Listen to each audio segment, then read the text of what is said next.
Awesome. Hello, everybody. Thank you so much for joining us. As always, this is the RootsAction No Honeymoon Thursday volunteer action call. Yay. Bunch of my regulars on here today, which is awesome to see. I love all of you. You give me life. This is my favorite part of the week every week. Today, we have a super interesting conversation today with Jeff Cohen. We will get there in just a second. But for anyone who is new, I just want to kind of run down what these calls are. What we do is every Thursday we get together, get on these Zoom calls, and they're supposed to be educational, engaging, and provide you opportunities to take action in a simple, non-intimidating way. We make things as easy as possible so you can reach out to your senators or representatives or the White House. Or now we have a brand new tool to do letters to the editor really easily in an automated fashion. That takes 2 minutes. We tried doing letters to the editor last week. It was a little clunky. We fixed it, and we have a really cool tool and process now that I'm excited to show you all. You are all my beta testers, essentially, so you're going to tell me how good it is or bad it is, but I think it's really good. I think you will like it. So we will get there at the end of the call. Real quick, before we start chatting with Jeff on why the corporate media hates progressives so much, which I think we all have a idea, and it has a lot to do with money. But first, a quick update on where we are with the No Honeymoon campaign. This last week was really interesting for us. So I don't know if you guys saw the Kirsten Sinema drama. She voted against the $15 minimum wage, and she did it in the most Marie Antoinette way possible, literally with cake and a dramatic, ridiculous thumbs down. It was an insult to working people everywhere. And as someone who campaigned in Arizona in 2018 and was a campaign manager there for a U.S. House race, I experienced Kirsten Sinema firsthand. She absolutely provided zero help to any campaign that wasn't her own, and she completely controlled the state party and the coordinated campaign, as it's called. So no love lost there for me. But we actually made the GIF or GIF of that thumbs down that went mega viral on Twitter. It got like 20 million views, 20,000 shares, and everybody now knows what she did. And we're very proud of that. And our digital team was just fantastic with that. So that was awesome. Next thing, as we talked about last week, and as we're going to talk about more this week, Rahm Emanuel. He is going to be our focus moving forward. And we are building a coalition with a lot of really great organizations right now. Not quite ready to reveal that list yet. You may recall that our Neera Tanden coalition was quite small because nobody wanted to fight Neera Tanden because it's scary when she has a troll army. That is what she is known for.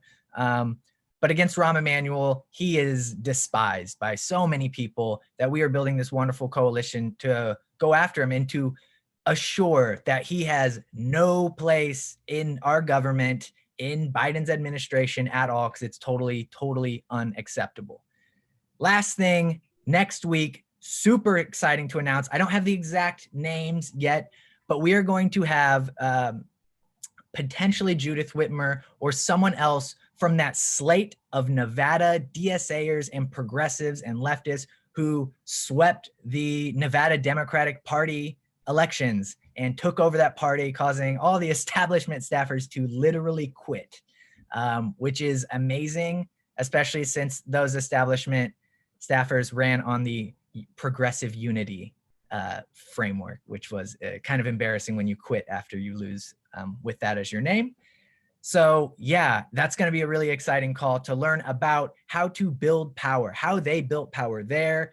We also may have representatives from California and New Mexico. I'm working on things. You will know more this weekend, so hang tight on that. But it's going to be an awesome call. I'm super excited about that. If you have not joined the No Honeymoon team yet, check us out at nohoneymoon.org to sign up to get regular updates. Share it with your friends. Help us build this team. It's been awesome. Been love having everyone here, and we just want to keep it going for as long as possible. And then once the honeymoon phase is over, we'll move on to something else. But these calls will remain. So we're very excited about that. And now, without further ado, we are ready to move on and talk to Jeff Cohen. Quickly, let me introduce Jeff to you all if you don't know him. Jeff Cohen is the co-founder and policy advisor for RootsAction, who has led the No Honeymoon campaign. He's a media critic, columnist, documentary filmmaker, retired journalism professor who founded the media watch group FAIR in 1986. It's before I was born, Jeff. You've been in this fight for a long time. That's awesome. For years, he was a regular pundit on CNN, Fox News, MSNBC, discussing issues of the media and politics. He's the author of Cable News Confidential, My Misadventures in Corporate Media, and my favorite part about Jeff Cohen was a couple weeks ago, he went on the Young Turks and convinced Cenk Uygur to completely change his mind about Neera Tanden from, no, we should confirm her, to, you're absolutely right, we should reject Neera Tanden. And touched my heart. It was wonderful. How are you doing, Jeff? Good. It sounds great to me to be able to meet all these activists. There's no place I'd rather be than with progressive activists. Here's what I thought I would do. I would try to do about 20 minutes on general, what's corporate media bias? Why does it happen? My own experience inside the belly of the beast, and then finish by talking about Neera Tanden and Rahm Emanuel. How does that sound? That sounds perfect. I might pop in here and there with a follow-up question, but I have a feeling you know exactly what you're doing. And so, without further ado, take it away. Yeah, I made some notes because if I don't, my tangents have tangents. We all know about the right-wing media and the way they spew the racial division, the scapegoating, the conspiracy mongering, the immigrant bashing. And that's a major problem in society. We saw it manifest itself on January 6th. But I don't want to talk about right-wing media tonight. I want to focus on corporate middle-of-the-road media because that's also a big problem for society. I'm talking about CNN, MSNBC, the major TV networks, New York Times, Washington Post, Time Magazine, NPR, PBS. These are the most influential outlets in society. And they're very important, especially in the battle between progressive Democrats and establishment Democrats, because most Democrats of all stripes get their news from these very outlets. I heard Rachel Maddow last week. She was boasting that MSNBC in the month of February was not only the biggest cable news channel in terms of audience, edging out Fox News, it was actually the biggest channel, period, on cable television. Many of you know I was a pundit at the main three cable news channels. I started at CNN in the 1980s and 90s. I was semi-regular. They started paying me. And then they tested me to be the co-host of what was often their biggest show, which was called CNN Crossfire. And I didn't get the job, and it became clear to me why they were worried about me when an executive called me into his office. And he basically laid out that their concern about me is I would be too critical of the nightly sponsor. And the nightly sponsor of Crossfire at the time was General Electric. When I didn't get that job, two new cable news channels started, Fox and MSNBC. I went over to Fox. I was there every weekend, paid for 5 years. I was able to criticize Murdoch, criticize Fox News. And what was interesting at Fox News, it's a little more extreme, not just ideologically. It's more extreme in the sense that management communicates with the staff, the producers, the reporters, not by pulling you into their office for a one-on-one. Every day, there'd be an electronic memo on everyone's computer screen telling them what stories to cover and how to slant them and what language to use. After 5 years at Fox, I moved over to MSNBC thinking incorrectly that I would have a better forum for my views. At Fox News, of the hundreds of people on the air, there were only two genuine progressives I was one of the two. They had a couple dozen retreating liberals who were always telling the right wingers, well, of course, I agree with you. I was a genuine progressive over there, with Ruth Khanna from the Progressive magazine being the other genuine progressive. But I went over to MSNBC thinking it would be a better forum, and I turned out to be wrong. I was a pundit every afternoon, and I was behind the scenes a senior producer on the Phil Donahue Primetime Show, which was the most watched program on MSNBC in 2002, 2003. But as the Iraq invasion got closer, management basically started dictating to us what we could do and not do, who we could put on the air or not put on the air. They gave us a quota system where they said, if you book someone who is against the impending invasion of Iraq, and that was basically half the country, you have to have two experts who are pro-invasion. If you book two guests on the left, you have to have three on the right. A producer said, I think I could book Michael Moore for Thursday. And Michael was a major, very visible critic, saying it would be stupid to invade Iraq. And that producer was told she'd have to have three right-wingers for ideological balance to balance Michael Moore. My joke is I thought privately of proposing Noam Chomsky as a guest, but our stage couldn't accommodate the 18 right-wingers we would have needed for balance. So I've seen bias and censorship, not just at Fox News, where it's somewhat blatant, but at MSNBC, where it could be blatant, and CNN, it's also insidious, usually more subtle, but always insidious, whether the censorship is at CNN, a middle-of-the-road channel, or Fox News. In the last few years, corporate middle-of-the-road media have become openly anti-Trump. You always hear MSNBC and CNN called the anti-Trump channels, and that's accurate. But they're also the anti-Bernie channels. They're the anti-progressive channels. There are far more genuine right-wingers than there are genuine left-wingers. There are far more right-wing anti-Trumpers than there are left-wing anti-Trumpers. And that's because of corporate ownership and sponsorship. CNN is owned by AT&T. MSNBC is owned by Comcast. Those two companies were not, at the management level, they were not anti-Trump. They were working hand in glove with Trump's Federal Communications Commission to undo net neutrality and an open internet. And that was not an issue you heard a lot about on CNN or MSNBC. I think it's important that for years, we heard all about how Russian oligarchs were undermining US democracy.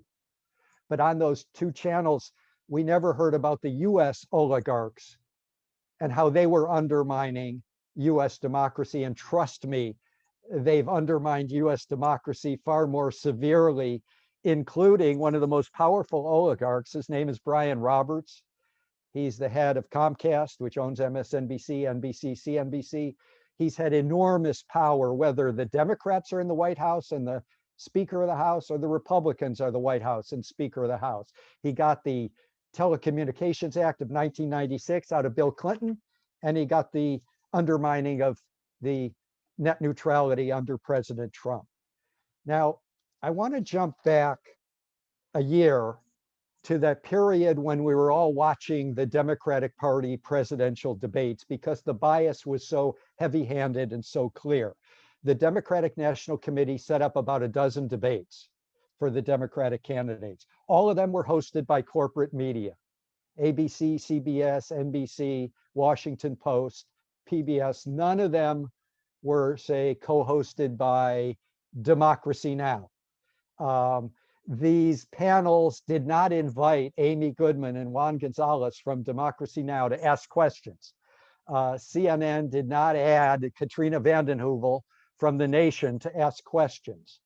And I raised that issue because 4 years earlier, when CNN sponsored, when they hosted 4 Republican debates in 2016, they did add, because the Republican National Committee insisted on it, they did add right-wing commentators and journalists to from outside of CNN to be on their panel.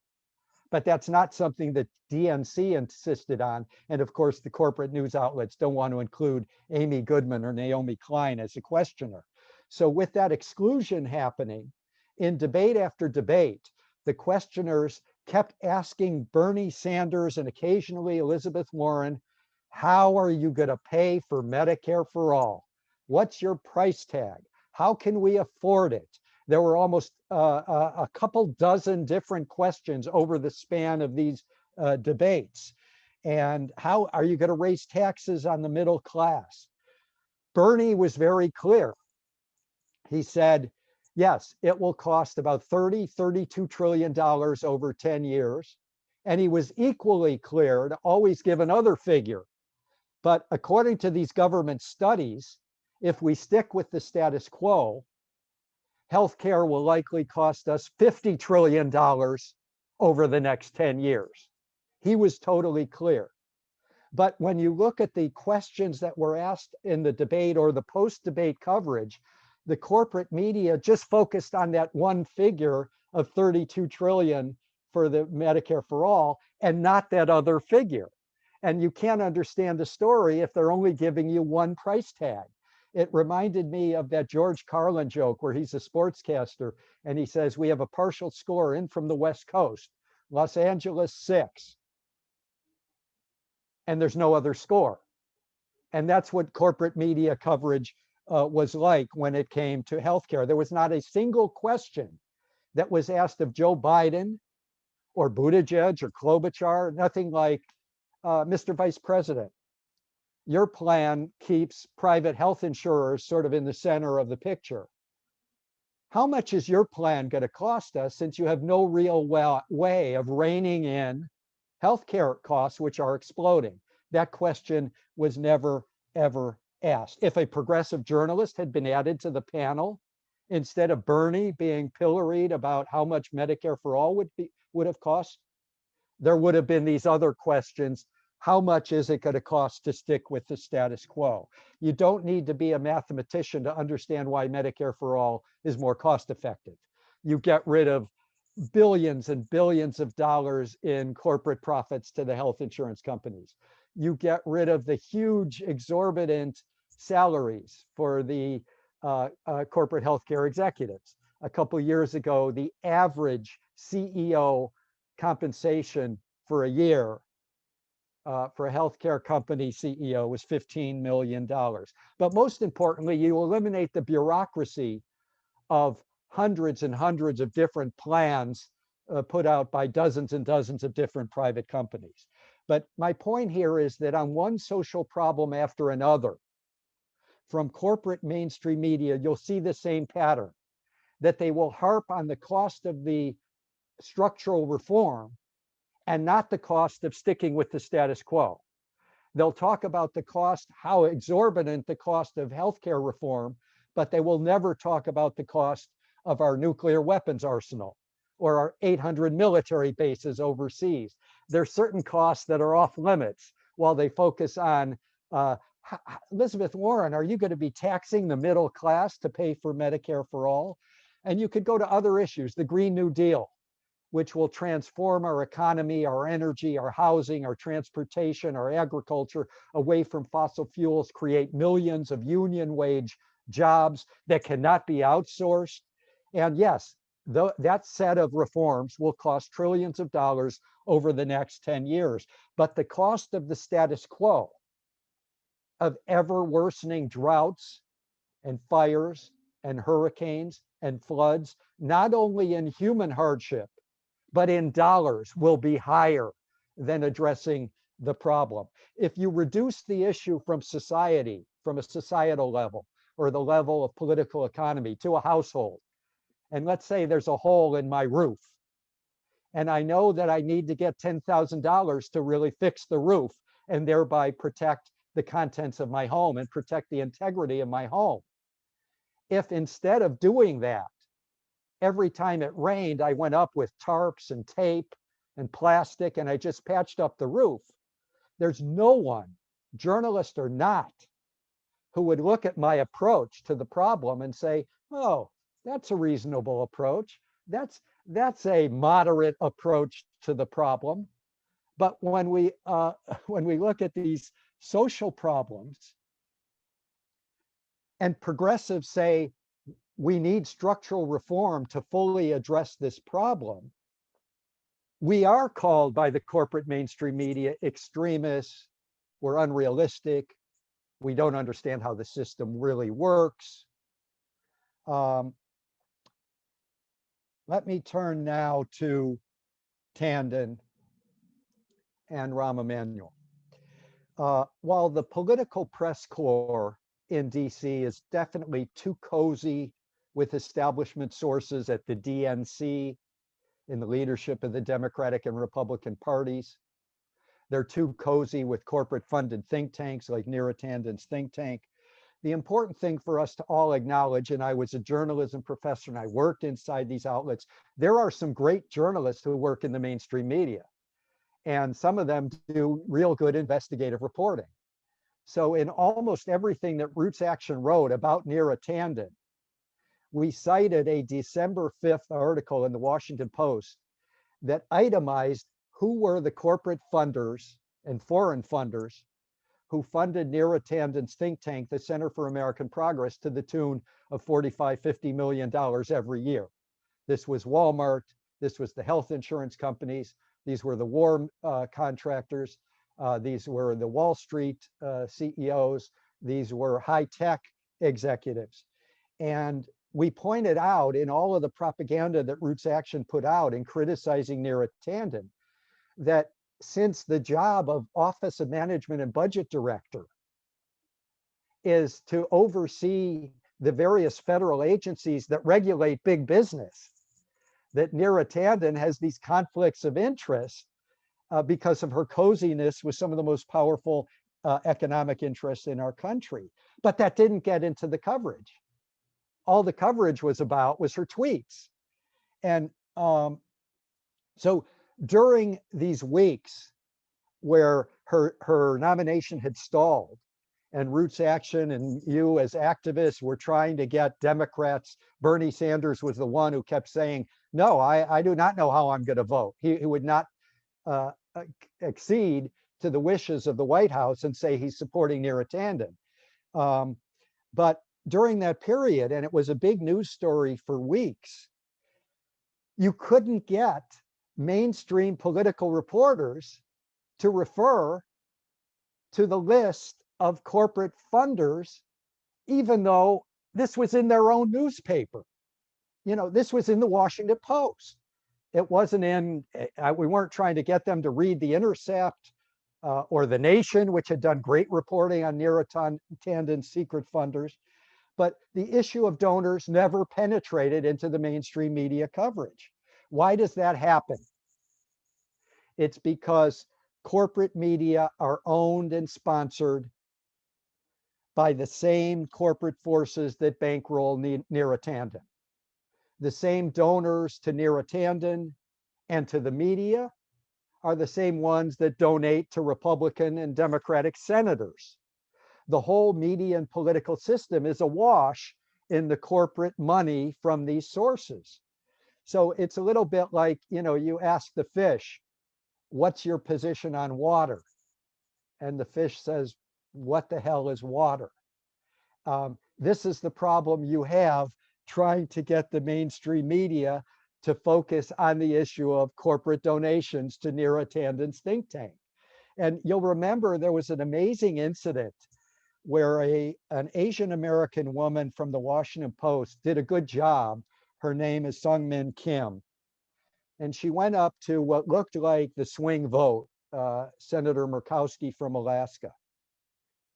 And she said to the senator, and there was someone from HuffPost who was recording it, she said to Murkowski, what's your reaction to that tweet about you that Neera Tandon set out? And Murkowski said she hadn't seen the tweet. And so the reporter did what you're supposed to do, showed her the tweet in order to get a comment. And Neera Tandon is an internet troll, and she's got apparently hundreds of friends who are almost as abusive as her. And this reporter for the Washington Post was getting this hate mail and hate tweets sexist, racist, because she had shown a tweet to Murkowski and we're doing what a reporter's supposed to do, which is get a comment. And you can't get a comment if the senator hasn't seen the thing you're asking about. So the point that came to me, and there was a huge controversy, it was written up in journalism circles, had she done the right thing? There's no doubt about it, she did the right thing, but it raised this question for me. Where was the single reporter who went up to a Democratic senator, perhaps a few that call themselves progressive, and said, I want to get your comments, Senator, on whether conflicts of interest are raised by Neera Tanden being in this regulatory job at OMB when she's taken so much money from this list of corporate donors. And then if the senator says, well, I'm not familiar with her corporate donors, the right thing for a reporter to do is, here's the list. And the fact that no one did that, I think, says a lot about mainstream media and the way they handled the Neera Tanden issue. Let me finish with a few words about Rahm Emanuel. Like Neera Tanden, Rahm Emanuel has spent a big chunk of his political career as a big, successful fundraiser from big business and serving those interests. Like Neera Tanden, Rahm Emanuel's career has pretty much been tied to the Clinton machine. And like Neera Tanden, Rahm Emanuel not only cultivated corporate donors, he's cultivated corporate media. I was doing research all week for this column. I hope everyone reads it on Common Dreams and salon.com from Norman, Solomon, and myself. But I've read so many of these profiles of Rahm Emanuel, and the Washington Press Corps just admires him. It's almost worshipful. He's tough, he's blunt, and I think most importantly, he loves to hang out with reporters like me. The Washington Post columnist, a well-connected guy named Chris Salissa, who was at the Post at the time, he said, quote, Rahm Emanuel is on a first name basis with every political reporter in Washington, unquote. I believe Rahm Emanuel can be stopped. And that's why I'm so happy that you guys are progressive activists and you're working with Ryan. He can be stopped. His nomination maybe won't even happen if we raise enough hell. If he is nominated, we can then block him by getting a few.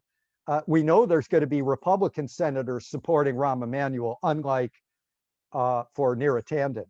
But the key is, can we get some Democratic senators to oppose Rahm Emanuel? In Chicago, mainstream reporters saw him up close. The abusiveness, the abrasiveness, the racial dismissiveness, the union busting, and then most importantly, the way Rahm Emanuel won his reelection. In 2015, Rahm Emanuel was forced into a runoff by a progressive, Chuy Garcia. And it was an interesting election. No one thought he'd be forced into a runoff. And it was clear, and all the pundits were saying, this election is going to be close, this runoff, and it's going to come down to who can win the African-American vote. Well, unknown to most of the city of Chicago, Rahm Emanuel's administration had a dash cam video from months before the election campaign began that showed a police murder of a 17-year-old African-American who was walking away from the cop when the cop unloaded 16 shots. And they suppressed this video till after the election. There's not a serious political analyst who believes that Rahm Emanuel would have been reelected in 2015 if the administration had not suppressed that video. So, and by the way, AOC is on our side. She's already tweeted against Rahm Emanuel. Mondaire Jones, the new congressman, has tweeted against Rahm Emanuel. Jamal Bowman has tweeted against Rahm Emanuel. We can defeat Rahm Emanuel, and I'm going to shut up now about media bias and Rahm Emanuel and turn it back to Ryan and to you guys. Thank you so much, Jeff. Really appreciate that. I'm going to take you off of pinned video and have a couple questions here. If you guys have any questions at all, please post them in the chat and we will get them asked. I have a few here. I guess to start, the Fairness Doctrine.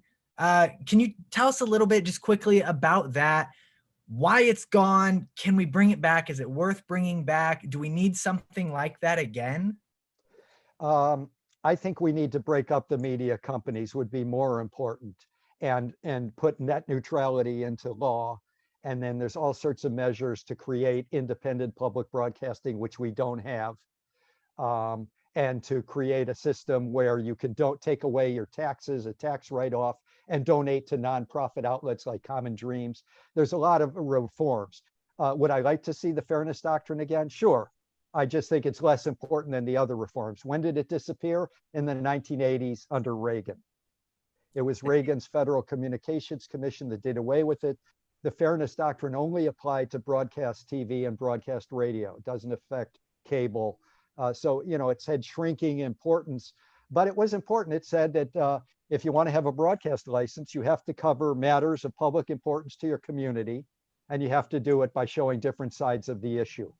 So yes, it went out the window during the Reagan administration. It did open the door for Rush Limbaugh and 24/7 right-wing talk radio on broadcast stations. There's no doubt that the repeal did some damage. But now with the different media system, there are other reforms more important than bringing back the Fairness Doctrine, but I'm not against that. It should be brought back as well.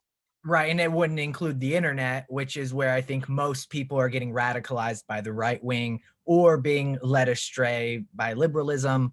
And Zephyr Teachout, who I'd love to get on one of these Thursday night calls, Zephyr Teachout's written a book about breaking up the monopolies. You have to break up the high-tech monopolies and either break them up or regulate them as public utilities. Because if you let Facebook and Google and Twitter do what they've been doing, it will be a font of right-wing conspiracy mongering. Yeah, no, I absolutely agree. So when you talk to people who aren't super engaged in politics, non-activists, regular people, I always think about my mom. There's this common assumption about the liberal media. Where does that come from? And what is all that about? Because it doesn't make sense. They're clearly not left, liberal maybe, but not in the colloquial sense as most people think of liberal. Yeah, I think it's because the right-wing media power has grown and grown and grown. I encourage everyone to watch this wonderful documentary about the growth of the right-wing media and the power of the right-wing media and how it recruits generally whites and white males. It's called The Brainwashing of My Dad. It's directed by Jen Senko. You can get it online. It's a crucial documentary. The right-wing media has been so powerful, all it ever says is liberal media, the left. And when they talk about the left, they're talking about the Lincoln Project. They're talking about Lester Holt of NBC News. So you've had this litany, this barrage for 40 years about liberal media. And I used to do lectures where I'd ask people about the liberal media and they'd start naming entertainment shows on Fox, like Married with Children, these shows that were sort of sexual or raunchy or libertine shows. I'd say, you're not complaining about liberalism or leftism, you're complaining about libertinism. And do you know who owns Fox? It's the same guy that owns Fox News Channel. Or they'd complain about stuff on MTV. And I'd say, are you aware who owns MTV? He endorsed George Bush for president. The people that own these channels are generally, they support both political parties, but some of them were just out and out Republicans. Right. And they were owners of media that was always getting denounced as left wing. But yeah, there's corporate centrist media. I tried to focus on that. They're anti-Trump media, but they're not left-wing media in any way. Right. A couple more. Linda, I see your questions. I'm going to get to them in just a second. Conversations going around about Biden just having not selected like a fifth FCC commissioner. Could that help with things at all? Is there any power there? What could we do with that? Yeah, RootsAction.org is part of a coalition that signed this statement demanding that Biden fill that seat and that they immediately reverse the Trump administration on net neutrality. Again, net neutrality is not an issue. You heard about the P tape, that didn't exist on MSNBC all the time, but you didn't hear about net neutrality. And so there is a campaign, and RootsAction is a part of it, to get the fifth member of the FCC, so it's not deadlocked, to reverse net neutrality. And then we want the Senate and the House to put net neutrality into law, so that AT&T, which owns CNN, Comcast, which owns MSNBC, NBC, CNBC, and everything else, that these internet service providers can't take independent websites that don't pay them or that they don't own or that they don't like and shove them into a slow lane. If we lose net neutrality, and the only reason we haven't lost it already is it was tied up in the courts after the FCC ended it. It was tied up in the courts, but we would have democracy now, and the Young Turks and Common Dreams, they'd be shoved into a slow lane. Right. And the boom in independent, progressive, non-corporate media that's happened because of the internet for the last 25 years, that would come to an end. Yeah. Yeah, that would just be wild. That'd be like, it reminds me of like what's happened to local news in terms of it. Sinclair, there's two of them. And, every story you get has this this fierce right-wing bias, and it's really unfair. And it's manipulative, and it's propagandizing people. Let me say something about Sinclair, just real fast, and why people like Norman Solomon and I with the gray hair, why we've been fighting the corporate Democrats for decades. The most important media law was passed during Bill Clinton's administration, pushed by Bill Clinton and Vice President Gore. And it was called the Telecommunications Act of 1996. And it allowed these fat conglomerates to get even fatter. That was its design. It was written by the corporate media lobbyists for the corporate media lobbyists.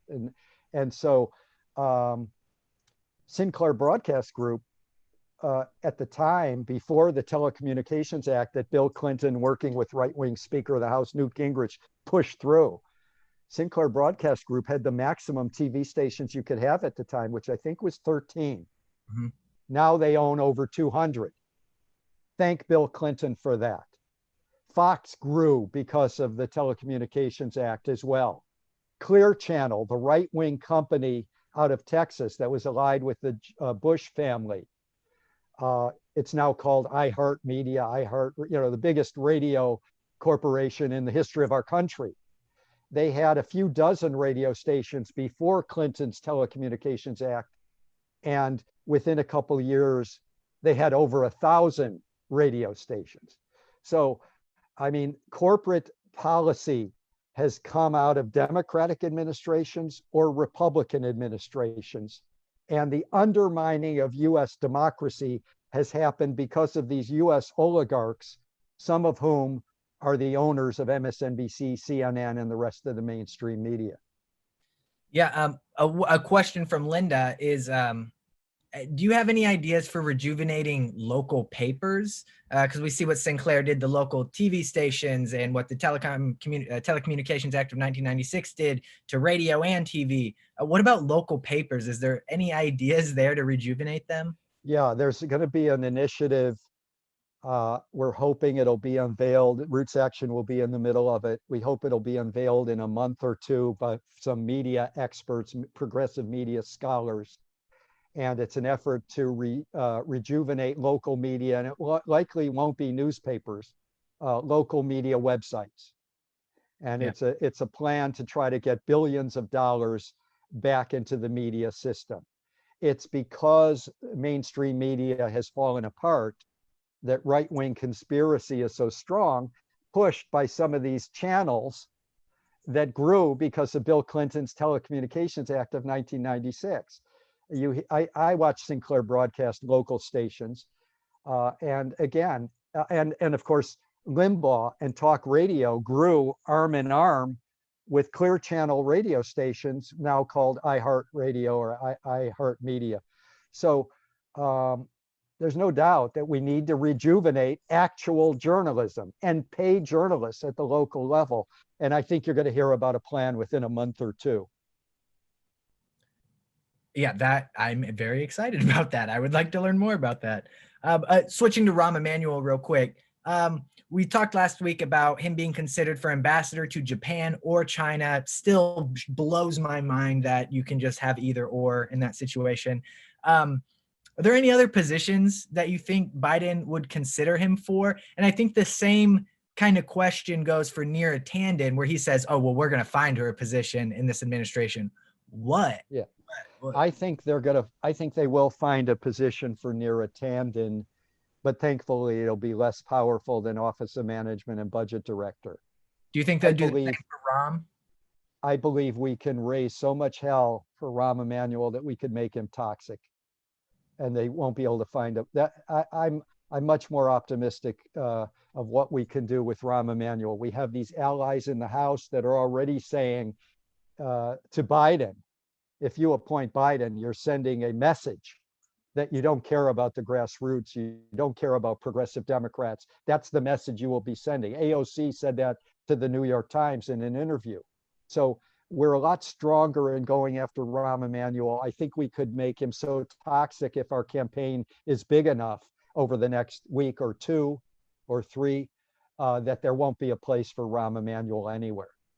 That's what I like to hear. And we will do that. We will make him so toxic that he is impossible to put in any position. We did it with Neera Tanden to some degree. We're kind of doing it to Kirsten Sinema right now. She is deep. If you get on any tweet she sends, it's 100 responses saying end the filibuster. It's brutal every single time. It's artistic, really. It's like art. It's a beautiful thing. Last question from me. I'm sure more will pop up, but last one for me would be, it seems that our politicians and our media are funded by the exact same people. And they're in cahoots in some way and playing this game where they know the questions that they're not going to ask and they don't. Is there anything we can do to sever the corporate ties? I mean, obviously, money out of politics is a movement that's been going on. And there's things going on with the media, but it seems like that is just such a core issue, is the funding of things. Do you see a light at the end of the tunnel? I basically take the position that people should turn off corporate media. And as progressive activists, your job is to donate to support independent progressive media. That's the only, I mean, the Washington Post had a great article, as I said, on December 5th about all of her corporate donations. But the original report 7 years ago was in The Nation. It was headlined, "The Secret Donors of the Center for American Progress." It was devastating. So, I mean, I'm a big believer that what progressives need to do, obviously, we should push any legislative initiative to save local media. But the main thing we need to do is build independent progressive media. It's never been bigger. Yeah. You could go, I've studied the history of US media. There were two other times in US history where there was a big progressive non-corporate media. One was before World War I, when there were socialist newspapers across the country, but they only came out every week. And then in the late 60s, early 70s, the alternative press or the underground press or the New Left or the counterculture press, that was very big. But again, they were coming out every week. What you have now, when you add together Democracy Now!, Free Speech TV, the Young Turks, the YouTube left advocates, Common Dreams, Truth Out, Reader Supported News, Counterpunch, Salon.com, TheNation.com, The Intercept, millions of people are getting non-corporate news every day. And it's unheard of in US history. Now, again, the right-wing media is powerful and they're pushing their racial division and conspiracy mongering. The corporate centrist media is powerful, but the left media has never, and the non-corporate media has never been stronger. So I believe activists, the main thing activists should do is when they are attuned to an independent progressive outlet, spread the word to friends, neighbors, family about how great that outlet is. And of course, independent media don't have big corporate owners or sponsors. They rely on our donations, but they are booming as long as we can keep the internet open. Yeah, I 100% agree. Find a news source you like and you know you can trust, that is funded by its viewers, that is funded independently. And if you're able to give to them, if you're able to donate, especially recurring, do it, because that's how we're going to build power there. Just a couple more things, I think. So actually, I think we're going to move to our action now because it's 8:50 already. Jeff, we talked for a long time. Yeah. And let me say, if people have individual questions, they could send them to you and I'll answer them, tomorrow or the next day. So let me shut up. We never want you to shut up, Jeff. That was great. I just posted 2 things in the chat I want everyone to check out. We are switching to our action now. I will stop live streaming here shortly. The first is the link that will take you to our March 11th No Honeymoon Call Party action sheet, our action document. And below that is my email address. You can reach out to me with additional questions. I'm going to share my screen now. Let's see. I'm always afraid I'll do this wrong. And there we go. We're in. Okay.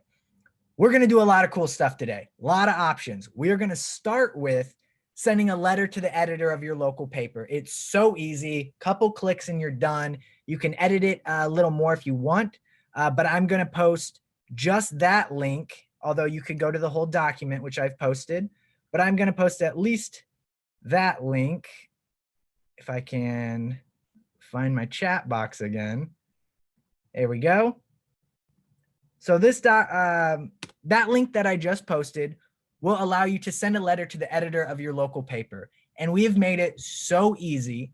You'll click there. You'll get to a page that says 2 basic things.